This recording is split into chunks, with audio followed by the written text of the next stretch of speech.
esta clase hablando del Evangelio de Jesucristo. Esto es sesión 2, clase 2, y esperamos que sea de gran bendición para todos nosotros. Vamos a orar. Señor Jesucristo, damos gracias por tu persona, por tu presencia, por tu palabra, por tu promesa en nuestras vidas, Dios. En este momento pedimos tu bendición en este lugar, que tú te reveles por medio de este mensaje, por medio de tu Evangelio, mi Dios.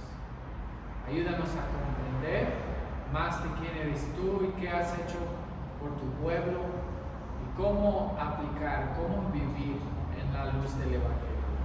Gracias. En tu nombre oramos. Amén. Amén. Comenzamos. Primero es, ¿qué significa Evangelio? ¿Qué es el Evangelio? Evangelio es el mensaje de Dios comunicado al hombre. Normalmente incluye dos conceptos principales cuando hablamos del Evangelio. Número uno es la pregunta: ¿quién es Dios? Y eso es una revelación de la persona de Dios. ¿Cómo es Dios? Número dos es la pregunta: ¿qué ha hecho Dios? ¿O qué hace Dios? Y eso se refiere a la obra de Dios. La obra de Dios. Y ahora, ¿quién es Dios y qué ha hecho Dios? Estas tienen grandes consecuencias para el mundo, para el hombre. Y el Evangelio tiene efectos para todos nosotros, para bien o para mal, si creemos o si no creemos.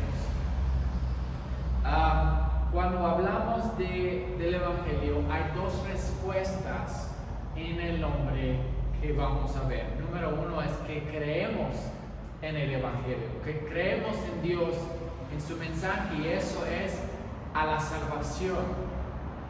Y número dos es que negamos a Dios, negamos y rechazamos el Evangelio, y eso es a la condenación.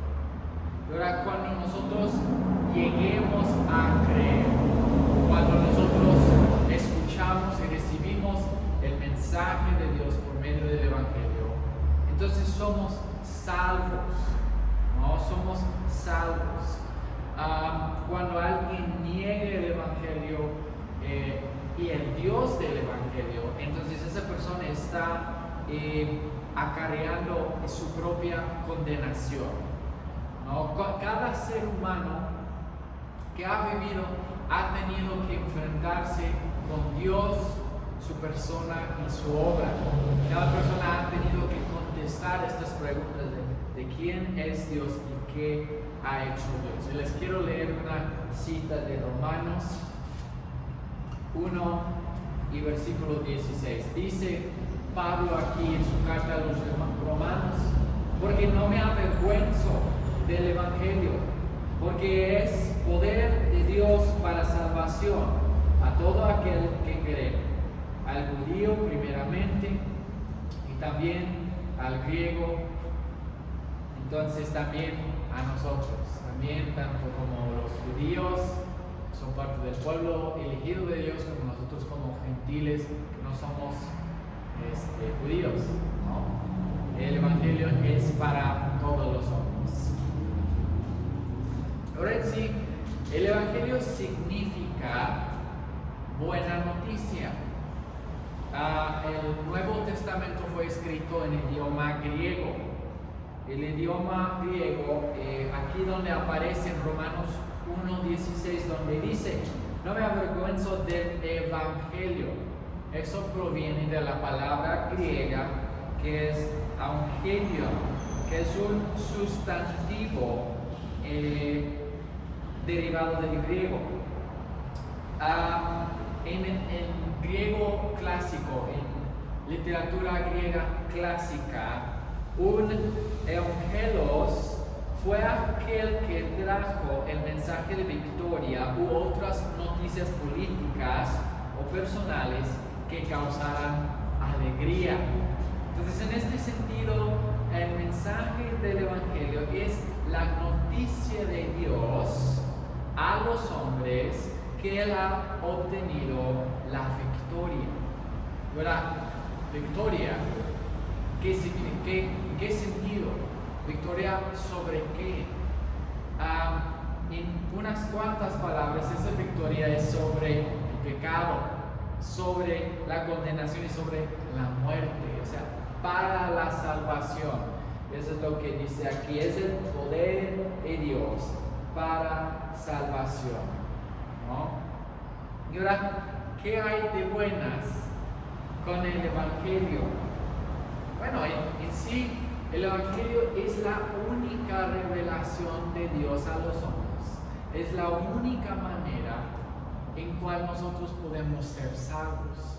Cuando nosotros comprendemos, creemos y confiamos en el Evangelio, es decir, que Dios nos salva por medio del Evangelio. Entonces, en esta manera podría haber entre un Dios santo y un hombre pecador una reconciliación, ¿no? Entonces no tenemos que perdernos, no tenemos que ser condenados, no tenemos por qué ir al infierno. Por medio del mensaje de quién es Dios y qué ha hecho por nosotros podemos ser salvos, ¿no? Y ahora, malas noticias. En sí, el Evangelio quiere decir buenas noticias. ¿Por qué malas noticias? Porque en sí, implícitamente, cuando nosotros decimos Dios te va a salvar o necesitas salvación, ahí estamos implicando algo, naturalmente, es decir, que también algo está mal. Necesitamos salvación de algo o de alguien, ¿no? O sea, ¿de qué o de quién necesita salvación el hombre? Entonces, ¿cuáles son las malas noticias? Antes de que podamos realmente hablar de las buenas noticias y antes de que podrían tener sentido a nuestras vidas, antes de que podríamos entender la victoria que es el Evangelio de Jesucristo, necesitamos comprender primero cuáles son las malas noticias. Las malas noticias hacen que las buenas suenen buenas, ¿no? Entonces, si no aprendemos primero y si no entendemos las noticias malas, no vamos a tener un contexto para recibir después el Evangelio de las buenas noticias. En primer caso, las malas noticias son estas. Y al escuchar por primera vez, tal vez no va a tener mucho sentido, pero lo vamos a ir explicando. La primera mala noticia es esta: Dios es un Dios bueno. Dios es un Dios bueno. Y ahora tal vez te preguntas, a ver, ¿por qué es una mala noticia que Dios es bueno? Bueno, es porque el hombre no es bueno, sino el hombre es malo. Pregúntate a ti mismo, examina tu vida, observa tu corazón. ¿A poco acaso no eres malo? No has mentido, no has robado, no has blasfemado en algún momento de tu vida. Claro, ¿por qué lo haces?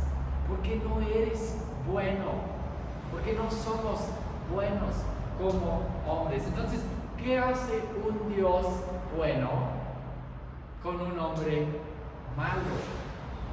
Por decir, ese es nuestro contexto, nuestra pregunta. Si Dios es un Dios perfecto, puro y santo, y nosotros somos pecadores, caídos en el pecado, destituidos de la gloria de Dios, alejados de Él, ¿qué debería de hacer un Dios verdaderamente bueno con un hombre verdaderamente malo, ¿no? La única solución a esta pregunta sería la condenación. Si Dios fuera a ser un Dios realmente bueno, tendría que castigar al hombre y no dejarlo libre sin consecuencia. Entonces, por eso decimos que Dios castiga el pecador por su pecado. El único castigo adecuado para ese pecado es la condenación al infierno por toda la eternidad, sin salida.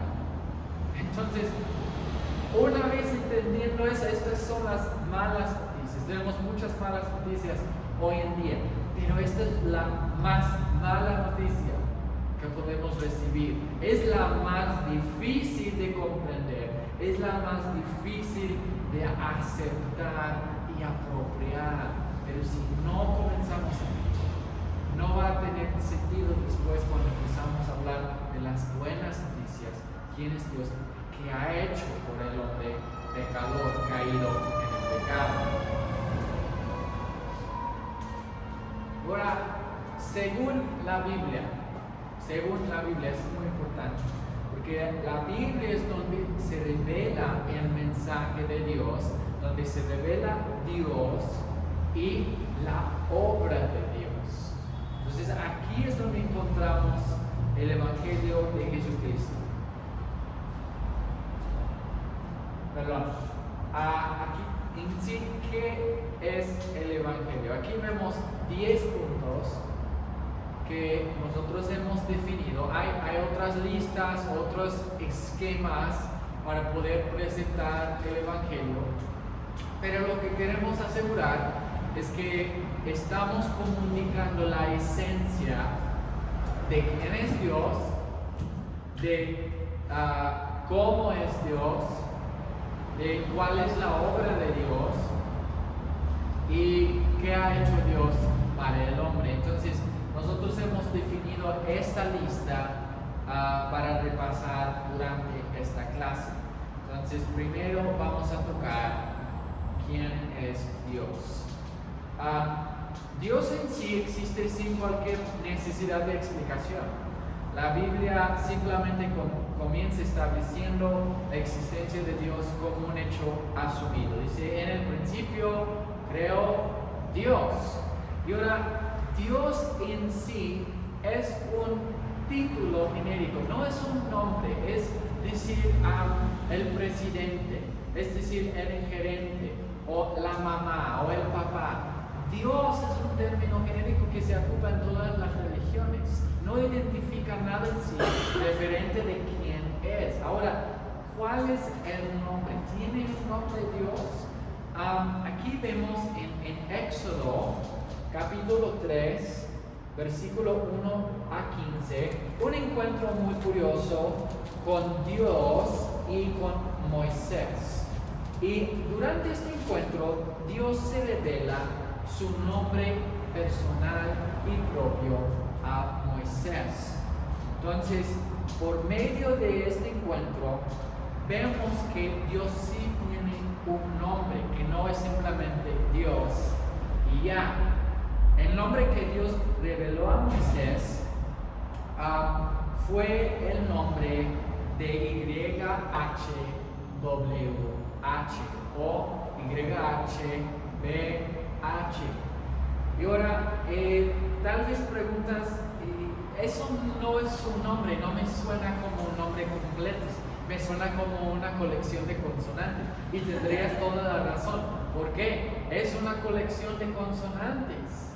A través de la historia humana, este nombre personal y propio ha sido perdido o olvidado o tal vez oculto de entre los hombres. Hay muchas teorías de cómo se pronuncia este nombre o cuáles realmente son los vocales correctos, pero en sí lo único que sabemos con 100% certeza son estos 4 consonantes. No tenemos una respuesta muy clara o muy absoluta referente a este nombre. Entonces lo que tenemos es esto, estas consonantes, YHWH. Y ahora, ¿quién es este Dios? ¿Quién es YHWH? ¿O cómo nos podemos referir a Él?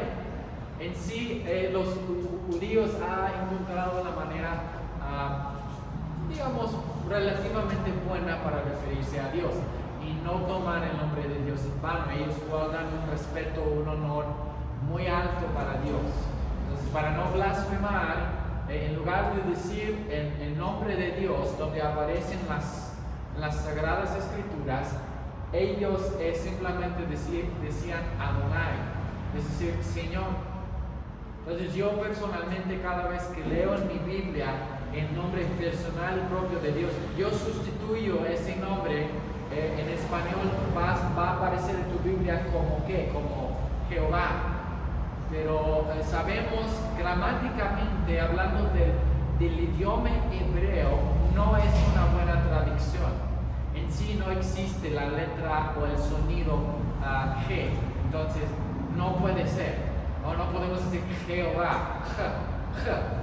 No tiene sentido en sí en el hebreo. Entonces lo que yo hago es yo ocupo esa forma hebrea de referirme a Dios. Yo digo el Señor, o Adonai, o también ellos dicen Hashem.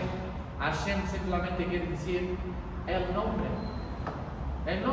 Y todos ellos saben, cuando dices Hashem, sabes lo que la otra persona está hablando, porque no se usa esa palabra, ese título. Obviamente es otro título, es otra sustitución, pero se usa para este nombre personal y propio de Dios.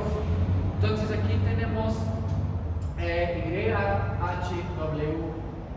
Él en sí, ¿quién es? Él es el único Dios vivo y verdadero. No hay otro Dios fuera de Él. Él es la única fuente de vida y existencia. Él es el único Dios trascendente. No podemos conocer jamás todo lo que Él es y cómo es Él. Vamos con la gracia y misericordia de Dios, vamos a ir acercándonos más y más a Él, conociéndolo mejor, pero jamás podremos conocer en su totalidad este Dios eterno e infinito. Y ahora, ¿cómo es este Dios YHWH o el Señor? Hay muchas formas en cuales podemos conocer a Dios. Se ha revelado por muchos tiempos y muchas formas, pero se ha comunicado a nosotros que Él es un Dios vivo, relacional y personal.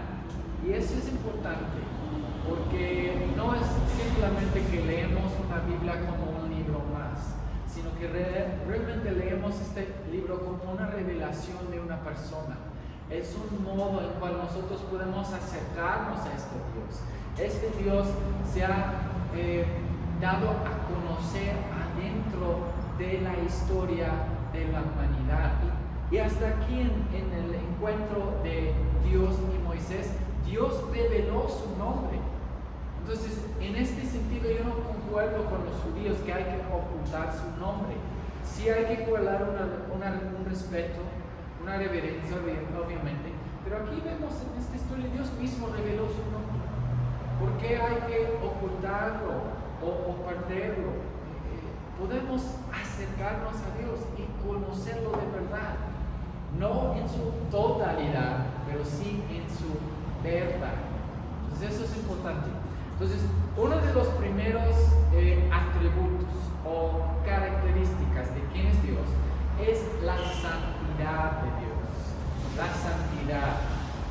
La santidad es esta cualidad de Dios que separa a Dios completamente de lo demás de su creación. En sí, santidad es una palabra en hebreo que quiere decir consagrado o separado. Entonces, Dios es un Dios consagrado, separado del hombre y de la creación, ¿no? Él no es parte de su creación, es externo a su creación. Entonces, santidad en sí es la expresión de Dios en su mayor expresión, es decir, la perfección, la pureza de quién es Dios, se expresa Dios en su carácter moral, todo lo que Él es, todo lo que es correcto, verdadero y bueno. Entonces Dios es un Dios santo. Si vamos a hablar del primer paso en el Evangelio, necesitamos comprender en sí esta parte y especialmente de la santidad de Dios. Y ahora, la creación, el creador. Como hemos mencionado, la Biblia no intenta explicar a Dios en su existencia. Simplemente vemos desde la primera página de la Biblia cómo Dios está creando el universo, la tierra, el cielo, el mar, los hombres, las mujeres. Entonces, nosotros por naturaleza comprendemos algo, o deberíamos de comprender algo. Cuando tú y yo creamos algo, normalmente eso quiere decir que nosotros tenemos autoridad y libertad sobre esa creación. Es nuestra creación, ¿verdad? Eso es muy fácil comprender. Pero el problema es esto. ¿Qué tal si ese alguien o ese creador fuera Dios? Y su creación fue todo. Ahora sí, topamos con un problema como seres humanos. Ahora sí, no estamos tan dispuestos a rendir la autoridad y la libertad, el derecho sobre todo a este ser llamado Dios. Y ahora sí tenemos un pequeño problema. Pero si Dios es el autor, el creador de toda la creación y de toda vida, entonces eso quiere decir algo. Únicamente Él tiene la autoridad sobre nosotros. Solamente Él es soberano. Y ahora, soberanía. Dios soberano. ¿Qué quiere decir estas palabras? Cuando decimos soberano, es decir que Dios es Dios, que Dios pueda ser Dios. Y eso es que Él es supremo y superior sobre toda su propia creación. Él es el Dios exaltado, el Rey excelso, el Señor excelente sobre nosotros. Y soberanía quiere decir que Él tiene la autoridad, la libertad, el derecho y el poder sobre la creación. Esto quiere decir, en esta bola de tierra que nosotros llamamos al mundo, que Dios está sobre todos nosotros aquí. Toda la vida en sí está sujeta a Dios. Y esto es importante, que entendemos que si Dios es creador, entonces Dios tiene soberanía sobre nosotros. Él tiene autoridad. Y cuando hablamos de autoridad, quiere decir que Él es mayor y nosotros somos menores aquí. Y nosotros estamos sujetos a Dios. Algunos dicen, pues yo no creo en Dios, entonces yo no estoy sujeto a Dios. Si estás sujeto a Dios, porque gustas o no, estás sujeto a las reglas del universo y la naturaleza. No puedes escapar la existencia. O existes o no hay otra opción, ¿verdad? Existes. No podemos escapar a Dios. Entonces, esto es fundamentalmente importante para el Evangelio. Es decir, que el Creador y la creación tienen una relación muy importante. Y es importante definir desde el inicio del Evangelio cómo es esta relación. Y ahora me gusta mucho la cita aquí, es Isaías 40, 12 a 31. Les dejo de tarea las citas, pero en sí me encanta esta parte de Isaías porque habla de la grandeza de quién es Dios y habla como todo el universo, todo lo que nosotros conocemos es como una sola gota ante Dios. Aquí dice que las naciones para Dios son como una gota. Dice, he aquí que las naciones le son como una gota de agua que cae en el cubo, y como menudo polvo en las balanzas le son estimadas. Y me encanta eso porque yo me imagino la grandeza y la gloria de Dios en que todo lo que nosotros conocemos para Dios es nada más como una gota del agua, ¿no? Y así de grande y así de glorioso es este Dios. Entonces nosotros somos creación de Dios y Dios es nuestro creador. Nosotros no pertenecemos a nosotros mismos, ¿no? Me encanta, me da risa más bien aquellos que dicen, no, solamente Dios me juzgará. Y quiero pensar que lo que están diciendo realmente lo quieren decir, que realmente entienden lo que están diciendo, pero lamentablemente no creo que realmente comprendemos esa realidad. Es decir, si Dios es realmente creador y somos sus creaciones, somos responsables ante Él. Y sí, seremos juzgados por Él un día. Y ahora, cuando hablamos de juicio, esto se habla del tercer paso del Evangelio. El juicio naturalmente es una referencia a qué, sino una ley. Entonces, la ley de Dios es lo que el Creador soberano ha puesto como los límites de nosotros, como su creación. Dios en sí es la ley. Lo que Él diga o lo que Él haga en sí es ley. Únicamente Él define lo que es bien y mal, o verdadero o falso. Él en sí es el único ser, digamos, independiente o libre. Todos quieren hablar de nuestra libertad, de nuestro libre albedrío, pero realmente nadie en sí es libre e independiente sino a Dios mismo. Él es el único que puede hacer conforme a su placer, a su voluntad en su creación.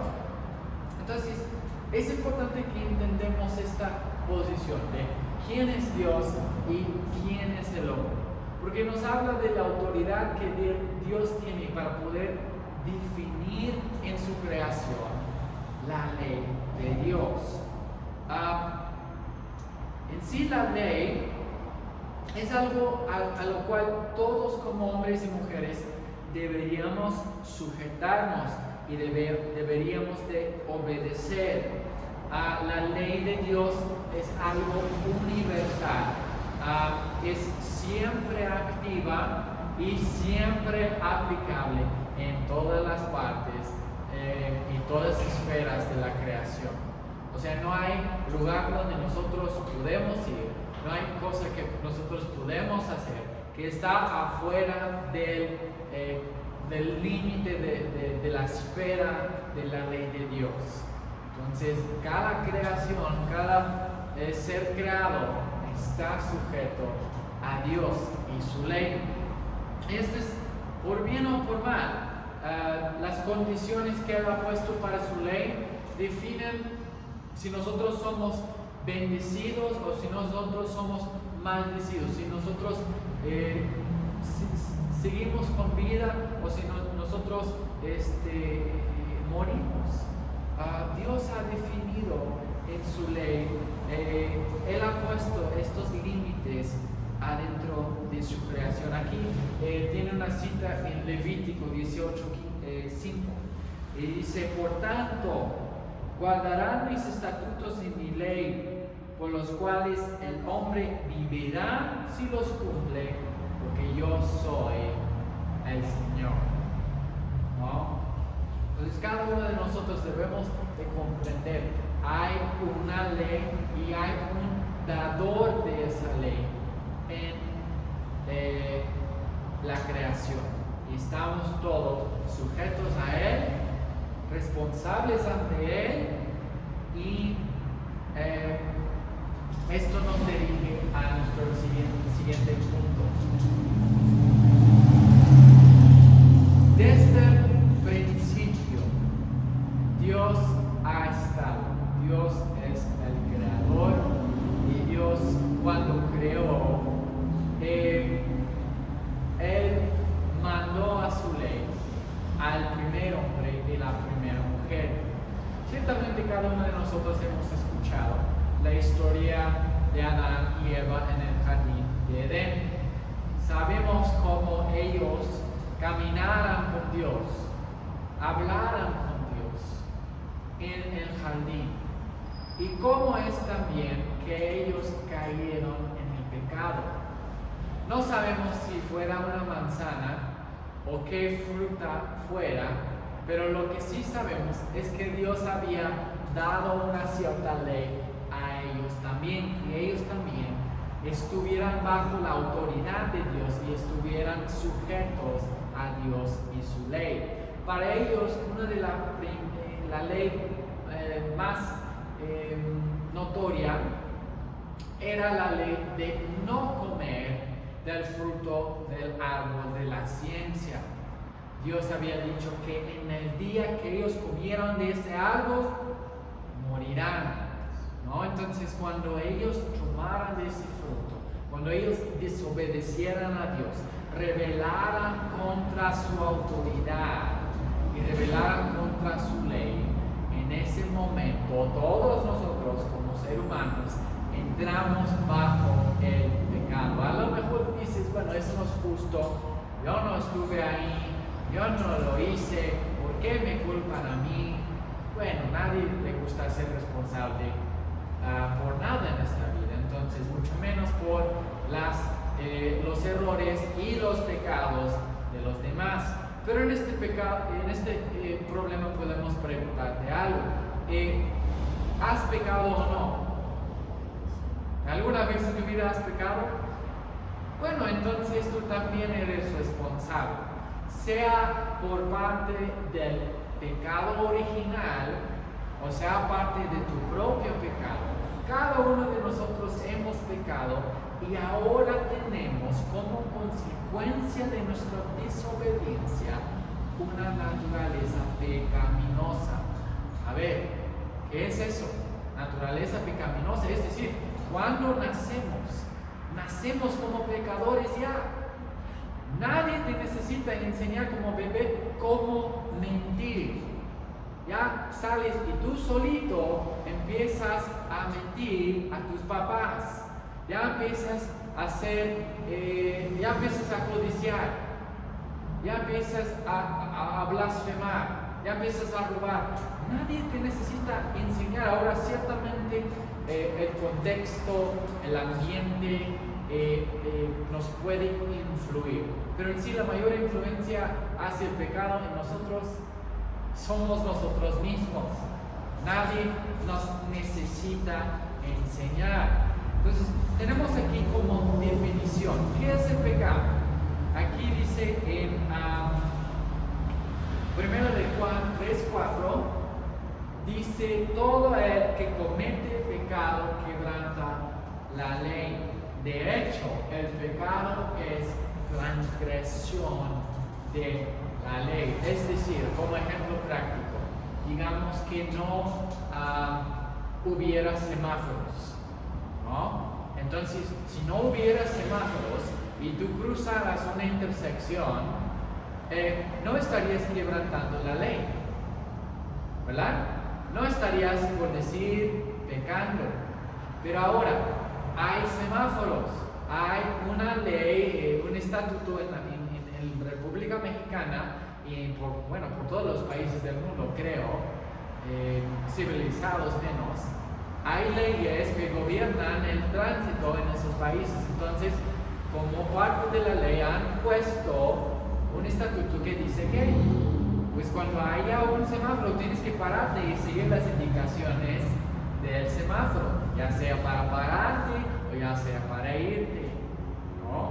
Entonces, el momento que tú quebrantas esa ley de tránsito, es decir, ya has pecado, porque has transgredido la ley. Entonces, en el momento que Dios definió para Adán y Eva, a ver, no coman del árbol, y ellos lo hicieron, en ese momento entraron en pecado, porque la ley era lo que Dios había definido como bueno y justo. Entonces, en ese momento caímos todos como raza humana, como humanidad, caímos en esto, el pecado, y obtuvimos una naturaleza ahora pecaminosa. Ahora el pecado es tan natural como respirar el aire. No tienes que convencer a un hombre para pecar. Es algo que hacemos libremente, fácilmente, todo el tiempo, todo el día, todos los días. Entonces, cuando el pecado entró en el mundo, dice aquí en Romanos 5:10, como el pecado entró al mundo por un hombre, y por el pecado la muerte pasó a todos los hombres, por cuantos todos también pecaron. Entonces, pecado en sí quiere referirse a un término de tiro con arco. Esto quiere decir errar del blanco, ¿no? Entonces, Adán y Eva y nosotros erramos del blanco de la ley de Dios cuando pecamos. Entonces, el pecado es eso: cualquier acto, pensamiento, deseo, palabra, cualquier otra cosa que podamos hacer que en alguna manera viola lo que Dios ha establecido como su ley. Y ahora mencionó en esta palabra de Romanos 5, dice la muerte, ¿no? Y en sí vemos que la muerte también entró, que el pecado y la muerte siempre van a la mano, no se separan. ¿Y por qué es esto? Esto es porque el pago del pecado es la muerte conforme a la Biblia. Dice eso en Romanos 3, creo es 3:23, si no mal recuerdo.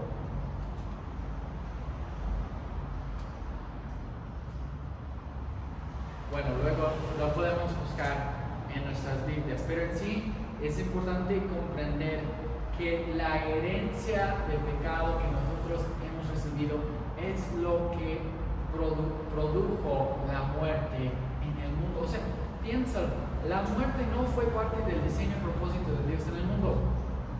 Es algo externo y extraño a la creación que no debería ni existir. Pero esto es lo que entró como consecuencia del pecado en el jardín de Edén, ¿no? Vamos al siguiente, paso 5, y esto es el protoevangelio. Si quieren ir a Génesis 3, vamos a leer el versículo 15. Teniendo en contexto todo lo que hemos hablado tanto que Dios es, quién es Dios, cómo es Dios. Después hablamos del Creador y su creación. Y después hablamos de la ley de Dios. Y ahora desde la caída del hombre. Ahora vamos a hablar de lo que se llama el protoevangelio. Y esto se ve en Génesis 3:15. Dice lo siguiente: y pondré enemistad entre ti y la mujer, entre tu simiente y la simiente suya. Esta te herirá en la cabeza y tú le herirás en el calcañar. Como respuesta a Dios, el pecado del hombre, Dios maldijo la creación. Dios maldijo el hombre, la mujer y el serpiente, que sabemos que era el diablo. Entonces, interesantemente, en medio de estas maldiciones que Dios proclamó sobre su creación, en medio de esto, en la maldición sobre Satanás, el diablo, sale una profecía, una promesa, una palabra de Dios. Y es curioso lo que aquí dice, ¿no? Y aquí tenemos la interpretación de cada elemento en este verso. Y vamos a verlo juntos. Primero dice, enemistad entre ti y la mujer, entre tu simiente. Entonces, esto está refiriéndose a la guerra que había entre Dios y Satanás, ¿no? Que había guerra desde antes de la creación del mundo y del jardín de Edén y del hombre y la mujer, que había una guerra celestial y que esta guerra que comenzó en aquel entonces iba a continuar, pero por medio de la descendencia de la raza humana, ¿no? Después dice, esta te herirá en la cabeza. Y ahora, recordemos que Dios aquí está hablando al diablo. Entonces, está diciendo que alguien iba a venir y herir en la cabeza el diablo. O sea, dar un golpe fatal al enemigo. Entonces, alguien del linaje humano, de Adán y Eva, llegaría en un tiempo futuro para enfrentar el adversario, para hacer guerra y vencer el enemigo por medio de una herida mortal y acabar con el reino del diablo.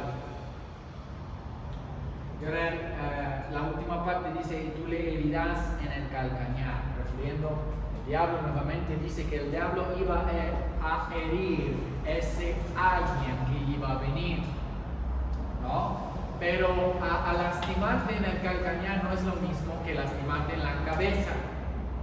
Es un golpe, una herida muy distinta. Entonces, mientras la persona prometida iba a acabar con el diablo,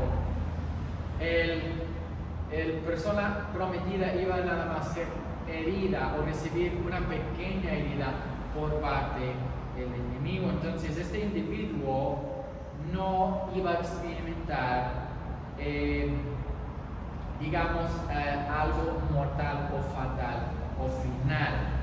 Entonces, esto llamamos protoevangelio porque en sí, protoevangelio quiere decir el primer evangelio, o sea, las primeras buenas nuevas. Y esto estamos viendo, les recuerdo, estamos leyendo en Génesis, desde el primer momento en cual cayó la raza humana. Dios ya estaba hablando de una profecía o una promesa de una redención en el futuro. Por eso es importante cuando hablamos del evangelio que hablamos del protoevangelio, porque aquí estamos viendo que no se le fue de las manos a Dios nada, que desde el comienzo Dios ha tenido un plan y propósito para su creación en redimirnos.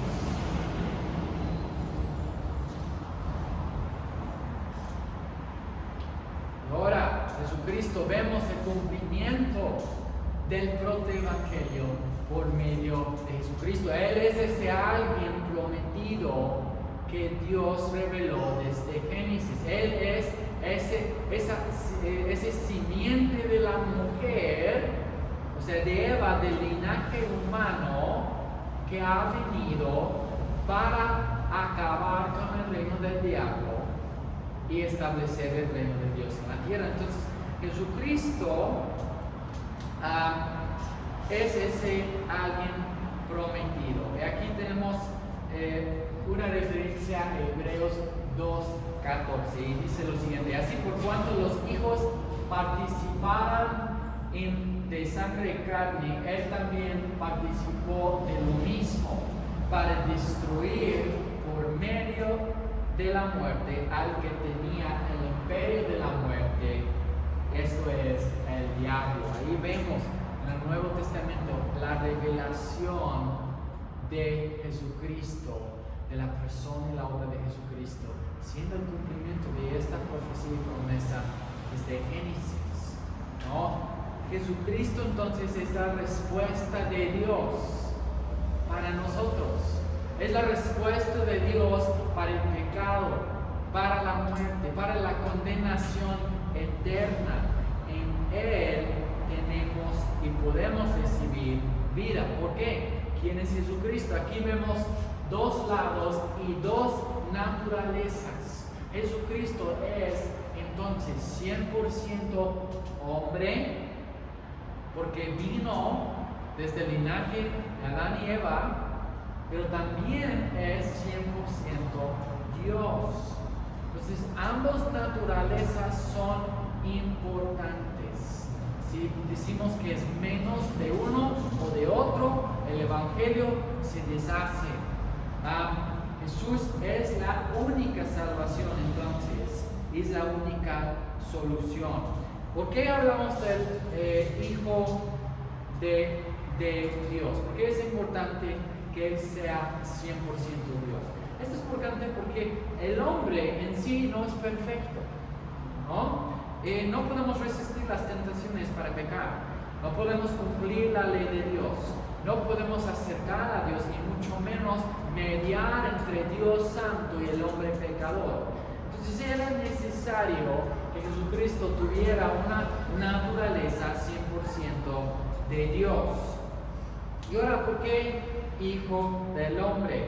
Refiriendo a su naturaleza humana, porque pues también era importante que Él viniera para cumplir el protoevangelio, ¿no? Que Él fuera del linaje humano desde Adán y Eva hasta la Virgen María, para nacer en una familia judía en medio de Israel en el primer siglo, ¿no? O sea, Él vino y Él se volvió como los hombres. Esto es importante para su rol como sacerdote, es decir, que Él intercede, que Él ofrece sacrificios para los hombres a Dios, ¿no? Él no ofrece solamente sacrificios, sino que Él mismo fue el sacrificio, ¿no? Entonces, Él se convirtió por medio de ser hombre en el verdadero sustituto para el hombre. Si Él nada más fuera Dios, ¿qué caso tendría que Él viniera y muriera? No, tiene que compartir en nuestra naturaleza. Entonces, por eso es importante que Jesús sea 100% hombre y 100% Dios. Ahí también les dejo de tarea la referencia a Hebreos 1. Es un capítulo hermoso, se refiere a Jesucristo en las dos naturalezas, en su totalidad. Ahora, la vida de Jesucristo. Todos quieren hablar de la muerte de Jesucristo, pero familia, esencial al Evangelio es una consideración amplia de la vida de Jesucristo. Imagínate si Él nada más hubiera llegado y hubiera ido y muerto en la cruz. ¿De qué hubiera servido el hombre sin la vida de Jesucristo? Sin el historial de toda su vida de obediencia hacia el Padre, de todo su cumplimiento de la ley de Dios, de toda su identificación con el hombre en la tierra. Entonces, es necesario también hablar, cuando hablamos del Evangelio, de su vida, ¿no? Y su vida en sí trató con el medio de hacer justo el hombre ante Dios, y para tener una presentación completa del Evangelio. Entonces necesitamos ambos, la vida y la muerte de Jesucristo, ¿no? Y tengo aquí hasta el último, que dice, sin la vida perfecta de Jesucristo no hubiera significado nada su muerte. Pienso en un momento en esas palabras. ¿No? Si Jesucristo nunca hubiera vivido como nosotros, como hombres, ¿no? ¿Qué hubiera significado el Evangelio sin la vida de Jesucristo? Vamos rápido, ya sé, pero les reto que después estudien esto. Los teólogos hablan de dos conceptos de la vida de Jesucristo. Hablan de la obediencia pasiva y la obediencia activa de Jesucristo durante su vida. Conceptos muy importantes y relevantes para el Evangelio. Ahora, la muerte de Jesucristo. Evidentemente, Cristo tuvo que morir. ¿Por qué tuvo que morir? Porque tuvo él que hacerse como un hombre pecador, ¿no? Si él fuera a poder pagar el precio de los hombres pecadores, él también tuvo que sufrir y morir bajo el mismo castigo que hubiera tenido el hombre por causa o consecuencia de su pecado.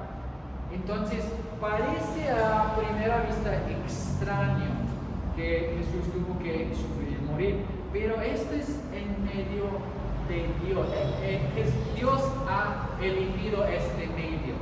Dios ha elegido redimir, el salvar al hombre por medio de una cruz. Entonces, esta es la manera que Dios ha querido, ¿no? Esa es la manera en cual Dios Padre pudo ver su hijo como un hombre pecador. Pudo ahí en esa cruz derramar su santa ira sobre su hijo, castigarlo y matarlo. Hay un versículo muy importante que es hasta el último, que es 2 de Corintios 5:21. Es un versículo muy misterioso y dice lo siguiente. Dice, al que no conoció pecado, por nosotros lo hizo pecado, para que nosotros fuéramos hechos justicia de Dios en él. Tiene ahí varios sustantivos personales, ¿no? Dice al, conoció, lo hizo. O sea, ¿quiénes están actuando y qué significa este verso? ¿No? Porque esto aquí es un resumen del Evangelio. Aquí dice al que no conoció pecado. ¿Quién es ese que no conoció pecado? Ese es Jesucristo. Dice, por nosotros lo hizo. ¿Quién hizo quién? Pecado. Dios Padre hizo Dios Hijo como pecador en pecado. Ahora dice, para que nosotros fuéramos hechos justicia de Dios en él. O sea, lo que Dios hizo en hacer que Jesucristo sufriera y muriera como un pecador y pecado, fue para que nosotros ahora pudiéramos ser hechos justicia de Dios en Jesucristo. Entonces, ese es un verso muy importante que resume el Evangelio. También les dejo de tarea Romanos 5:6 a 11. Ahí vemos una muy clara revelación de cómo por medio de la muerte de Jesucristo, no la vida, sino la muerte de Jesucristo, cómo es que podemos recibir salvación y vida eterna. Y ahora, la resurrección de Jesucristo. ¿Qué hubiera servido si Jesús viviera y muriera, sino que también se resucitara? Es tan necesario la resurrección como los demás elementos. Empieza diciendo, 1 Corintios aquí dice, porque primeramente les he enseñado a sí mismo lo que a sí mismo recibí, que Cristo murió por nuestros pecados, conforme a las Escrituras, que Él fue sepultado y que resucitó al tercer día, conforme a las Escrituras. Esto es importante. Está diciendo que tanto la vida como la muerte como la resurrección fueran ya profetizados y revelados por medio de la palabra de Dios, que todo lo que Cristo es en su persona y su obra fueran revelados por medio de la Biblia, no en su totalidad, pero definitivamente se puede apreciar cada elemento de Jesucristo y la redención y la salvación por medio de la Biblia. Y ahora, la resurrección de Jesucristo, ¿por qué fue importante? Porque fue realmente el sello de aprobación de Dios Padre sobre la obra cumplida de Jesucristo en el plan de redención. De acuerdo a la Biblia, sabemos que el pago de pecado es la muerte, ¿no? Entonces, la única forma de tratar con el pecado y resolver con el problema del pecado fue juzgarlo y hacerlo morir. Entonces, esto es lo que alcanzó Dios por medio de Jesucristo. Pudo demostrar a Dios tanto que Él era el justo como el que justifica, ¿no? De todo aquel que pone su fe y su confianza en Jesucristo. También aquí tenemos una referencia a Romanos 6, se los dejo de tarea. Ahora, número 10, que entonces es la salvación, cómo se explica, cómo se alcanza. En sí, la declaración clara de la Reforma Protestante es lo que dice aquí, hasta arriba, dice: la salvación es por la gracia, por medio de la fe en Jesucristo, ¿no? La referencia abajo es en Romanos 3, 21 a 26, se los leo, dice: pero ahora, aparte de la ley, se ha manifestado la justicia de Dios, testificada por la ley y por las profetas, la justicia de Dios por medio de la fe en Jesucristo, para todos los que creen en Él, porque no hay diferencia, por cuantos todos pecaran y están destituidos de la gloria de Dios, siendo justificados gratuitamente por su gracia mediante la redención que es en Cristo Jesús, a quien Dios puso como propiciación por medio de la fe en su sangre, para manifestar en este tiempo la justicia, a fin de que Él sea el justo y el que justifica al que tiene la fe de Jesús. Bueno, familia, eso es un buen mensaje de victoria. Nosotros el día de hoy, por medio de quién es Dios y por medio de qué ha hecho Dios, aunque hemos caído, hemos pecado, Dios ha creado por medio del Evangelio una solución de redención para el hombre. Podemos ser salvos el día de hoy por medio de la persona y la obra de Jesucristo, por medio de su vida, su muerte, su resurrección. Ahora hay una esperanza viva. La tumba, la muerte han sido vencidos, ¿no? Tenemos ahora el día de hoy victoria en Jesucristo, en su nombre, y ahora podemos ser salvos en Él. Entonces, esto es un resumen del mensaje más importante de la vida, el mensaje más importante en esta vida que tú puedes escuchar. Entonces, espero que hayamos resumido de manera